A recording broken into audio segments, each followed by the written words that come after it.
Bismillahirrahmanirrahim. Assalamualaikum warahmatullahi wabarakatuh. Asyhadu an la ilaha illallah wa asyhadu anna Muhammadar Rasulullah. Rabbi shrah li sadri wa yassir li amri wahlul 'uqdatam min lisani yafqahu qawli. Amma ba'd.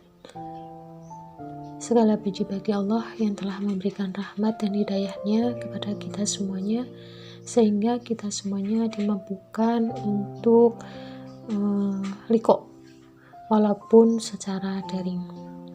Shalawat salam semoga tetap tercurahkan kepada junjungan kita Nabi besar Muhammad SAW yang kita nantikan syafaatnya di yaumul kelak nanti. Amin ya rabbal alamin. Apa kabar ibu-ibu solehah semuanya? Semoga ibu-ibu solehah dalam keadaan sehat walafiat dan selalu dalam lindungan Allah. Amin ya rabbal alamin. Hari ini saya mencoba sharing atau mereview dari buku karangan Salim Afillah yang berjudul Lapis-Lapis Keberkahan. Namun untuk pertemuan kali ini saya akan mencoba sharing atau saya ambil poinnya saja, yaitu mengenai makna dari berkah. Tapi sebelum ke makna berkah, ini ada sebuah kisah tentang keberkahan itu. Kisahnya seperti ini. Persusuan adalah upaya orang-orang Quraisy untuk menjaga keturunan, dalam hal jumlah maupun mutunya. Dengan menyerahkan bayinya pada wanita-wanita Badui untuk disusui, para perempuan Quraisy berharap dapat segera hamil lagi, sebab memang menyusui bayi diketahui bisa menjadi penghalang sementara kesuburan seorang istri. Dengan itu, dalam rentang usia kesuburannya, mereka berharap memiliki sebanyak-banyaknya anak. Selain berlimpahnya harta, berbilangnya keturunan adalah salah satu kebanggaan di tengah masyarakat Mekah. Juga dengan mengirimkan anak-anak mereka untuk hidup di tengah suku Badui yang berbicara bahasa Arab murni. Mereka berharap bocah-bocah itu kelak memiliki kefasihan ucapan, ketinggian sastra, dan kedalaman makna jika berbicara. Adapun di Makkah, kota pertemuan aneka bangsa bahasa dan logat telah sedemikian rupa campur aduknya. Alasan lain para pewaris Ismail ini mengungsikan bayi-bayinya ke pedalaman adalah demi kesehatan. Udara yang bersih, mata air jernih, dan lingkungan yang sehat, serta di tempat tinggal suku-suku Arab pengembara. Makkah terutama di bulan-bulan suci disesaki para peziarah yang membawa aneka kuman penyakit, belum lagi ketika mereka menyembelih hewan-hewan persembahan bagi para berhala. Darah sembelih itu jadi olesan-olesan, bangkainya dibiarkan membusuk di depan patung-patung, dan dagingnya disajikan diletakkan di berbagai sudut kota. Di zaman itu, Makkah adalah kota yang berjebah bagi wabah. Maka begitu pula lah ketika bayi yatim, yaitu Muhammad SAW lahir. Aminah binti Wahab, ibundanya, akhirnya dipertemukan Allah dengan seorang wanita baik hati dari Bani Sa'ad yang akan menjadi ibu susu Muhammad. Halimah binti Al-Haris As-Sa'diyah namanya. Dalam riwayat Ibnu Ishaq dan Abu Ya'la, Abdullah bin Ja'far ibnu Abi Thalib radhiyallahu anhuma mengisahkan cerita Halimah untuk kita semuanya. Aku keluar bersama rombongan para wanita Bani Sa'ad yang paling awal menuju Makkah, tutur Halimah. Aku menaiki keledaiku yang berwarna putih kehijauan. Aku keluar bersama suamiku, Al-Haris ibnu Abdil Uzza dari Bani Sa'ad ibnu Bakar yang didampingi kawannya dari Bani Nadhiroh. Dalam perjalanan itu, keledaiku terperosok dan luka. Pun unta betina yang menemani perjalanan kami sudah amat tua, perjalanan sempoyongan, dan tak menghasilkan setetes susu pun. Ditambah lagi saat itu sedang musim kering yang amat panas. Orang-orang kami didera kelaparan yang mencapik perut dan kepayahan safar yang menyiksa. Aku juga saat itu membawa bayiku sendiri, sedang air susuku amat sangat sedikit. Di malam hari kami tidak memejamkan mata karena perut yang perih. Kami tak menemukan sesuatu pun yang menutupi kebutuhan, selain berharap akan datangnya hujan. Kambing-kambing kami sangat memelas karena sepanjang jalan tak menemukan air dan rerumputan.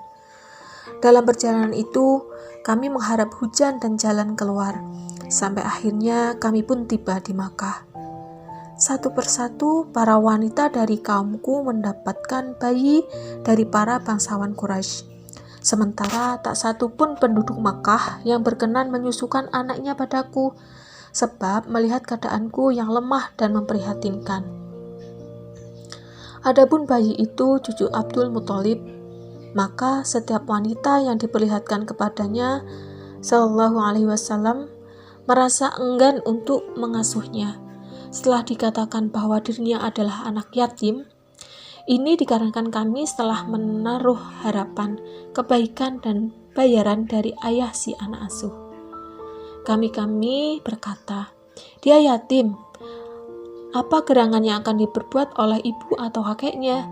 Maka tak satu pun di antara kami tertarik untuk mengambilnya. Ketika rombongan kami sepakat untuk pulang, aku berbicara kepada suamiku, demi Allah, sungguh aku tidak suka untuk pulang bersama kawan-kawan wanita yang lain sebelum mendapatkan anak susuan. Demi Allah, aku akan pergi menuju anak yatim itu, dan pasti aku akan mengambilnya. Dia pun menjawab, lakukanlah, semoga Allah memberi kita berkah lantaran anak itu. Aku pergi menuju ke rumah anak itu dan mengambilnya. Hari itu adalah hari tersusah bagi Al-Haris ibnu Abdil Uzza dan Halimah. Bekal mereka benar-benar telah tak tersisa. Hanya tekad kuat mereka memilih untuk mengambil Muhammad. Unta betina mereka juga benar-benar tak lagi dapat diperah ambil susunya, dan kini menderum kelelahan tanpa daya. Keledai tunggakan mereka pucat, berkeringat, dan gemetar menahan lapar. Ketika Halimah mengambil bayi yang diulurkan oleh Aminah binti Wahab, lalu menggendongnya, tiba-tiba dia merasa ada yang berubah pada dirinya. Semula dia berjalan dengan menggeletar sempoyongan karena lelah dan lapar yang menderanya. Tapi begitu bayi itu terpeluk kedua tangannya dan dia dekap ke dadanya, dia merasa segar dan bertenaga. Tepat ketika bayi itu menangis lapar, dengan ragu dia coba menyusuinya, penuh khawatir bahwa tak setetes pun akan keluar meski dihisapnya. Tetapi ajaib sungguh, bayi Muhammad itu mulai menetek, air susunya menetes begitu dahsyatnya. Suamiku bangkit menuju unta betina milik kami. Ujar Halimah melanjutkan kisah. Ternyata kambing susunya sangat penuh. Ia memerahnya untuk diminum bersamaku hingga kami puas dan kenyang. Kami tertidur nyenyak di malam yang sangat baik itu. Ketika pagi tiba, suamiku berkata, demi Allah, ketahuilah wahai Halimah, engkau telah mengambil seorang bayi yang penuh dengan berkah. Aku mengatakan, demi Allah itulah yang kuharapkan. Kemudian kami serombongan meninggalkan Makkah dengan menunggangi keledai. Kebawa serta anak itu dalam dekapanku. Demi Allah, jarak itu kami tempuh dengan tunggakan kami jauh lebih cepat daripada keledai-keledai orang lain. Keledai kami yang semula terpincang-pincang dan nafasnya bagai suara tungku, kini berjalan penuh semangat dengan amat ringan seakan bumi terlipat baginya. Sampai-sampai kawan-kawanku berkata kepadaku, "Wahai putri Al-Haris, sial engkau ini. Tunggulah kami, bukankah ini keledaimu yang dulu kau tunggangi saat berangkat?" Kukatakan kepada mereka, "Iya, demi Allah benar, keledaiku ini adalah keledai yang dulu itu." Mereka mengatakan, "Demi Allah, sekarang keledaimu tidak seperti dulu." Rombongan akhirnya tiba di daerah pedalaman Bani Sa'ad yang terlihat bekas-bekas paceklik tahun itu. Terik mentari masih menyengat. Padang pasir dan bebatuan kian membara di puncak siang. Hewan-hewan gembalaan kian kurus dan lemah, menggigil oleh dingin dan lapar dari sanja hingga fajar. Rumput yang kering pun diperebutkan. Mata air yang menitis selambat menjadi bahan persaingan antara hewan dan manusia. Tapi Halimah telah menjadi saksi berkah anak yatim itu. Kebaikan telah memancar kepadanya dari segala penjuru. Kenikmatan meliputinya dalam segala hal. Kemudahan mendatanginya dari aneka jalan tak terduga. Kambing-kambingnya selalu keluar menuju ke tempat gembalaan bersamaan kambing-kambing orang lain. Ketika kembali ke kandang, selalulah ambil susu ternak mereka penuh. Sedang gembalaan orang lain selalu pulang dengan keadaan sebagaimana ketika pergi, sehingga kaumnya mencerca tukang gembala mereka. Pun kambing-kambing itu beranak pinak, berlipat lebih banyak dibanding milik para tetangga. Unta-unta milik Al-Haris ibnu Abdul Uzza juga pesat berkembang biak. Seluruh ternak mereka gemuk dan sehat.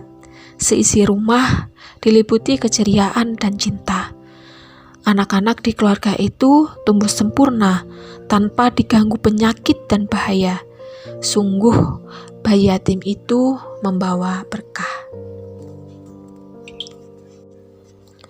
Mungkin dari kisah tersebut kita sudah bisa ya mengambil hikmah atau makna dari berkah itu apa. Namun kali ini makna dari berkah demikian Dr. Nasir Ibnu Abdurrahman Al-Judai dalam At-Tabarruk Anwa'uhu wa Ahmahuhu adalah as-subut atau tetap, dan al-luzum terus melekat. Demikian pula beliau kutip dari Mu'jam Muqayyisil Lughah karya Ibnu Faris bahwasanya lafaz barokah memiliki satu arti asal, yakni tetapnya sesuatu. Kemudian lafaz ini berkembang menjadi beberapa turunan kata yang maknanya berdekatan. Imam dalam bidang nahwu Al-Khalil Ibnu Ahmad menyatakan, lafaz al-barku digunakan untuk menggambarkan sekawanan unta yang menderung setelah minum di dekat wahah atau telaga di tengah padang pasir. Dengan demikian, berkah adalah menetap dalam ketentraman, seperti unta yang merasakan sejuk meski di sekitarnya panas bersangatan. Makna turunan selanjutnya dari berkah adalah an-nama atau berkembang, dan az-ziyadah atau bertambah. Imam Ibnu Duraid dalam Jumharatul Lughah menyatakan bahwa jika dikatakan la barakallahu fihi, artinya semoga Allah tidak mengembangkannya, maka berkah itu bagaikan pohon yang menghujamkan akar, lalu ia tumbuh, batangnya bertambah dan cabangnya berlipat. Berkembanglah pula pucuk-pucuknya, menerbitkan bunga yang harum dan memunculkan buah yang ranum. Jika bunga yang wangi dan buah yang manis itu berjumpa hati yang lembut, sampailah kita ke makna ketiga dari berkah, yaitu as-sa'adah. Kita sering menerjemahkan sebagai kebahagiaan, tapi dalam kamus lisanul Arab diterapkan jika ada yang mengatakan as-sa'adah, as-adallahu ada wa sa'adah, maka maknanya adalah Allah telah memberikan taufiknya kepada sang